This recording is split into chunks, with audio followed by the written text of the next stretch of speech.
ಸಾಯಿನೇ ಸಾಲೆ ನಿಮ್ಮಲ ಕುಳಿಪತಿ ಚಂದ ಕಬೀರರ ಭಾರತರು ಕೈಲಕ ಹೊಯ್ಸಳರಾಡಿದ ನಾಡೇ ಡಂಕಣ ಜಕಣರ ನೆಚ್ಚಿನ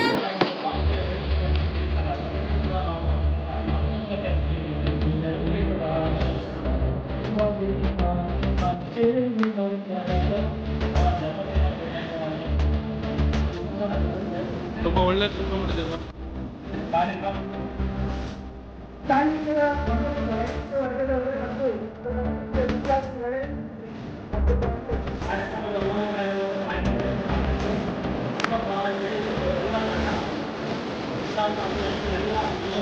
ಪ್ರತಿಯೊಬ್ಬರ ಮನಸ್ಸನ್ನ ಗೆದ್ದಿರ್ತಕ್ಕಂಥವ್ರು.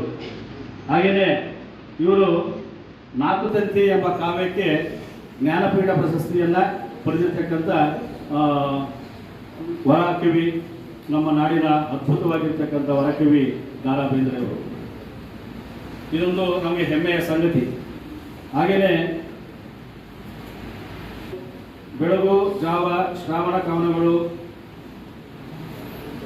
ಅವರ ಕವನಗಳವು ಬಹಳ ಪ್ರಸಿದ್ಧವಾಗಿರ್ತಕ್ಕಂಥದ್ದು ನಮ್ಮ ನಾಡಿನಲ್ಲಿ. ಅವರು ಬಹಳ ಬಡತನದ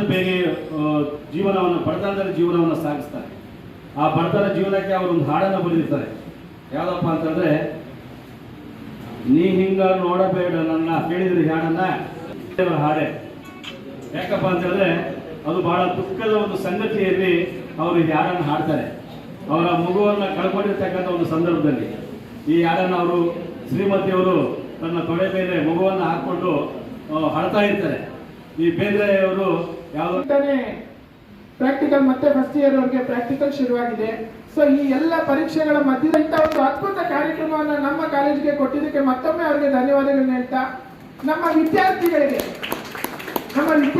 ಒಂದಷ್ಟು ವಿಷಯಗಳನ್ನ ಇಲ್ಲಿ ಹೇಳಲೇಬೇಕು. ಹೊರಗಡೆಯಿಂದ ಬಂದು ಅನೇಕ ಕಾರ್ಯಕ್ರಮಗಳನ್ನ ಮಾಡ್ತಾ ಇರ್ತಾರೆ. ಆದ್ರೆ ಆ ಕಾರ್ಯಕ್ರಮಗಳ ಪ್ರಭಾವ ನಮ್ಮ ಮೇಲೆ ಎಷ್ಟಾಗ್ತಾ ಇದೆ ಅನ್ನೋದು ತುಂಬಾ ಮುಖ್ಯ. ಸುಮಾರು ಕಾರ್ಯಕ್ರಮಗಳನ್ನ ನಾವು ಮಾಡಿದ್ದೀವಿ. ಇವತ್ತು ಆಯ್ತು, ದತ್ತಾತ್ರೇಯ ರಾಮಚಂದ್ರ ಬೇಂದ್ರೆ ಅವರ ಬಗ್ಗೆ ಒಳ್ಳೆಯ ಒಂದು ಭಾಷಣವನ್ನ ಮಾಡ್ತಾರೆ, ಅನೇಕ ವಿಚಾರಗಳನ್ನ ತಿಳಿಸ್ಕೊಡ್ತಾರೆ. ಅದರ ಪ್ರಯೋಜನ ಏನು? ಇದರ ಪ್ರಯೋಜನಗಳನ್ನ ನಾವೆಲ್ಲರೂ ಪಡ್ಕೊಂಡಾಗ ಮಾತ್ರ ಈ ಎಲ್ಲ ಕಾರ್ಯಕ್ರಮಗಳಿಗೆ ಒಂದು ಬೆಲೆ ಸಿಗತ್ತೆ, ಗೌರವ ಸಿಗತ್ತೆ. ಯಾಕಂದ್ರೆ ಇಲ್ಲಿರೋರು ಯಾರು ಬಿಡುವಾಗಿರುವಂತವರಲ್ಲ, ಎಲ್ಲರಿಗೂ ಅವ್ರದೇ ಆದಂತಹ ಒಂದು ಕೆಲಸದ ಒತ್ತಡ ಇರುತ್ತೆ. ಆದ್ರೂ ಕೂಡ ನಮ್ಮ ನಾಡು ನುಡಿ ಅದರ ಸೇವೆಗಾಗಿ ಏನೋ ಒಂಚೂರು ಅಲ್ಪವಾದಂತಹ ಒಂದು ಕಾಣಿಕೆಯನ್ನ ಕೊಡಬೇಕು, ಸಮಯ ಕೊಡಬೇಕು ಅಂತ ಹೇಳಿ ಎಲ್ಲರೂ ಸೇರಿ ಈ ಕಾರ್ಯಕ್ರಮಗಳನ್ನ ಮಾಡ್ತಾ ಇರ್ತಾರೆ. ಮುಂದೆ ಈ ಕಾರ್ಯಕ್ರಮಗಳನ್ನ ಮಾಡ್ತಕ್ಕಂಥ ಜವಾಬ್ದಾರಿಯನ್ನ ತಗೋಬೇಕಾಗಿರ್ತಕ್ಕಂಥವ್ರು ಈಗ ನಮ್ಮ ಮುಂದೆ ಕೂತಿರ್ತಕ್ಕಂಥ ನೀವುಗಳು. ಯಾಕಿದನ್ನ ಮಾಡ್ತೀವಿ ಅಂತ ಹೇಳಿದ್ರೆ ನಿಮ್ಮಲ್ಲಿ ಒಂದು ಪ್ರೋತ್ಸಾಹ, ಉತ್ತೇಜನ ಬರಬೇಕು. ನಿಮಗೆ ಇದು ಬರಬೇಕು, ಮುಂದೆ ನಾವು ಈ ತರ ಕಾರ್ಯಕ್ರಮ ಮಾಡಬೇಕು, ನಾವು ಸ್ಟೇಜ್ ಮೇಲೆ ಕೂತ್ಕೋಬೇಕು. ಮಕ್ಕಳ ಜೊತೆ ಈ ಒಂದು ಕಾರ್ಯಕ್ರಮನ ಮಾಡ್ತಾ ಇರೋದಕ್ಕೆ ಮೊದಲನೇದಾಗಿ ನಮ್ಮ ಅಧ್ಯಕ್ಷರು ಆತ್ಮೀಯ ಸ್ನೇಹಿತರಾದಂಥ ಅಶ್ವಥ್ ಅವರಿಗೆ ಅಭಿನಂದನೆ ಸಲ್ಲಿಸ್ತೀನಿ. ಖಂಡಿತ ಶಾಲಾ ಕಾಲೇಜುಗಳಲ್ಲಿ ಒಂದು ಕನ್ನಡದ ಬಗ್ಗೆ ಈಗೀಗ ಈ ಏನು ಎಲೆಕ್ಟ್ರಾನಿಕ್ ಮೀಡಿಯಾ ಮತ್ತು ವಾಟ್ಸಪ್ ಫೋನ್ಗಳು ಇವುಗಳಿಂದ, ಫೇಸ್ಬುಕ್ಗಳಿಂದ ಭಾಷೆ ಮತ್ತು ನಮ್ಮ ನಾಡಿನ ಬಗ್ಗೆ ಆಸಕ್ತಿ ಕಡಿಮೆ ಆಗ್ತಾ ಇದೆ ವಿದ್ಯಾರ್ಥಿಗಳಲ್ಲಿ. ಆ ನಿಟ್ಟಿನಲ್ಲಿ ಶಾಲೆಗಳಲ್ಲಿ ಇಂಥ ಒಳ್ಳೆಯ ಕಾರ್ಯಕ್ರಮಗಳು ಮಾಡಿದ್ರೆ ನಾವು ಕೂಡ ಮುಂದಿನ ದಿನಗಳಲ್ಲಿ ಇಂಥ ಕಾರ್ಯಕ್ರಮಗಳ ನೇತೃತ್ವ ವಹಿಸಿ ಕಾರ್ಯಕ್ರಮಗಳು ನಡೆಸ್ಕೊಡೋಕ್ಕೆ ಅನುವಾಗುತ್ತೆ ಅಂತೇಳಿ ಈ ಸಂದರ್ಭದಲ್ಲಿ ಹೇಳ್ತಾ, ಇಲ್ಲಿ ನನ್ನ ಕನಸುಗಳು ಮಾತನಾಡಲು ಅವಕಾಶ ಕೊಟ್ಟು ತಮ್ಮೆಲ್ಲರಿಗೂ ಅನಿಸಿ ನನ್ನ ಎರಡು ಮಾತುಗಳನ್ನು ಮುಗಿಸ್ತಾ ಇದ್ದೀನಿ. ಜೈ ಕರ್ನಾಟಕ. ಹಾಗಾಗಿ ನಾವು ತಗೊಂಡ್ವಿ, ನೀವು ಮುಂದೆ ಯಾವುದೋ ಒಂದು ಆಫೀಸರ್ ಆಗಬೇಕಾದ್ರೆ, ಒಂದು KPSC ಎಕ್ಸಾಮ್ ಬರೀಬೇಕಾದ್ರೆ, ಬೇರೆ ಬೇರೆ ಎಕ್ಸಾಮ್ಗಳಲ್ಲಿ ಇಂಥವರ ಒಂದು ಪ್ರಬಂಧ ಕೇಳ್ತಾರೆ, ಅವ್ರ ವಿಚಾರವನ್ನು ಬರೀರಿ ಅಂತಾರೆ. ಪುಟಗಳ ಬಗ್ಗೆ ಪುಟಗಳಷ್ಟು ತುಂಬಿಸ್ಬೇಕಾಗತ್ತೆ ನಾವು. ಹಾಗಾಗಿ ನಿಮಗೆ ಅವಶ್ಯಕತೆ ಇದೆ. ಇಂಥವರ ಆದರ್ಶ ವ್ಯಕ್ತಿಗಳು, ಸಾರ್ ಹೇಳಿದ್ರು, ಕವಿಗಳ ಬಗ್ಗೆ, ಸ್ವಾತಂತ್ರ್ಯ ಹೋರಾಟಗಾರರ ಬಗ್ಗೆ ಇವೆಲ್ಲ ತಿಳ್ಕೊಬೇಕಾಗತ್ತೆ. ಮತ್ತೆ ನಿಮ್ಗೆ ಸಮಯ ಸಿಕ್ಕಲ್ಲ, ಎಲ್ಲೋ ಒಂದು ಕಡೆ ಕೆಲಸಕ್ಕೆ ಸೇರ್ಕೊಳ್ತೀರಿ. ಆ ಕೆಲಸಕ್ಕೆ ಸೇರಿದಾಗ ಯಾವುದೋ ವಿಚಾರವಂತರ ಬಗ್ಗೆ ನಾವು ತಿಳ್ಕೊಬೇಕು ಅಂದ್ರೆ ಇಂಥ ಬುದ್ಧಿಜೀವಿಗಳು ಸಿಕ್ಕಲ್ಲ. ನಿಮ್ಗೆ ಯಾವುದೋ ಒಂದು ಕಂಪನಿಯಲ್ಲಿ ಸೇರ್ಕೊಂಡಿರ್ತೀರಾ, ಅವಕಾಶ ಸಿಕ್ಕಲ್ಲ. ಯಾವುದೋ ಇನ್ನೊಂದು ಜಾಬಲ್ಲಿ ಸೇರ್ಕೊಳ್ತೀರಾ, ಅವಕಾಶ ಸಿಕ್ಕಲ್ಲ. ಇಂಥ ಕಾಲೇಜ್ ಜೀವನದಲ್ಲಿ ಇಂಥ ವಿಚಾರಗಳನ್ನ ಸಬ್ಬಳಕೆ ಮಾಡ್ಕೋಬೇಕು ನೀವು. ಇದೊಂದು ಸುವರ್ಣ ಅವಕಾಶ ಇದೆ. ಮತ್ತೆ ಪದೇ ಸಿಕ್ಕಲ್ಲ ಪದೇ ಪದೇ ಅದು ರಾಷ್ಟ್ರ ಪ್ರಶಸ್ತಿಯನ್ನು ತಗೊಂಡಿರುವಂಥವ್ರು ರಾಮಚಂದ್ರ ಪ್ರಶಸ್ತಿಯಿಂದ ಇಂಥವ್ರು ಬಡತನದಲ್ಲೂ ಕೂಡ ಮಲ್ಲಿಗೆಯಾಗಿ ಹರಿದಂಥವ್ರು ತಾರಾ ಬೇಂದ್ರವರು. ಬಡತನಕ್ಕೆ ಕವಿತೆಗೆ ಬಡತನ ಇಲ್ಲ ಅಂತ ಹೇಳಿದ್ರು. ನಮ್ಮ ಅಧ್ಯಕ್ಷರು ಚೆನ್ನಾಗಿ ಹೇಳಿದ್ದಾರೆ, ಅಪ್ಪೇಗೌಡರು ಹೇಳಿದ್ದಾರೆ, ನಮ್ಮ ದಿವಾಕರ್ ಸಾರು ಒಳ್ಳೆ ಉಪನ್ಯಾಸಕರು ಮಾತಾಡಿದ್ರೆ ಇನ್ನೂ ಸಾಕಷ್ಟು ವಿಚಾರಗಳನ್ನು ಅವ್ರು ಇಟ್ಕೊಂಡಿದ್ದಾರೆ. ಹಾಗೆ ನಾವು ವಿಚಾರವಂತರಾಗಿರ್ಬೇಕು.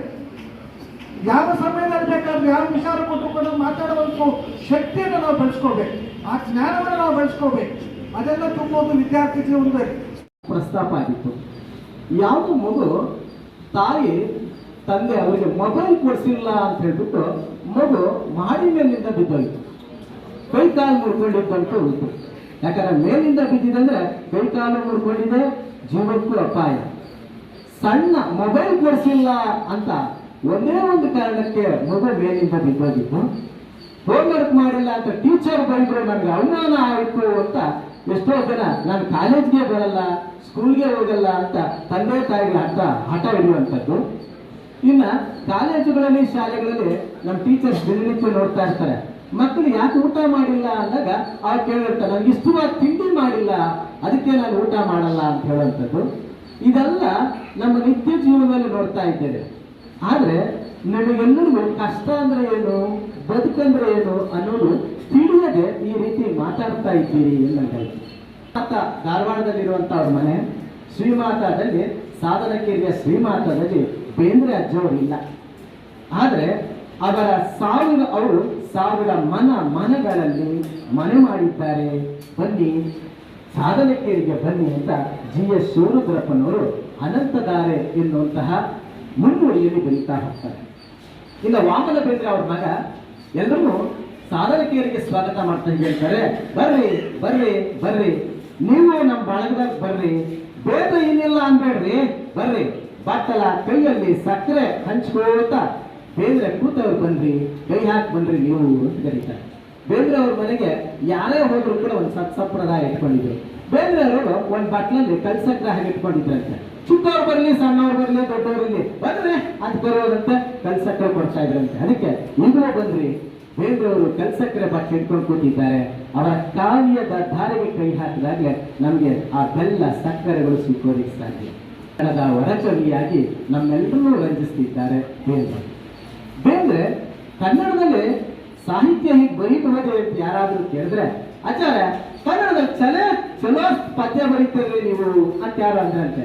ಅದಕ್ಕೆ ತಮ್ಮ ಕನ್ನಡವೇ ಚಲೋ ಇದೆಯೋ ಪದ್ಯ ಬರೆಯಕ್ಕೆ ಅನ್ನುವಂತ ಮಾತಾಡುತ್ತೆ. ಅಂದ್ರೆ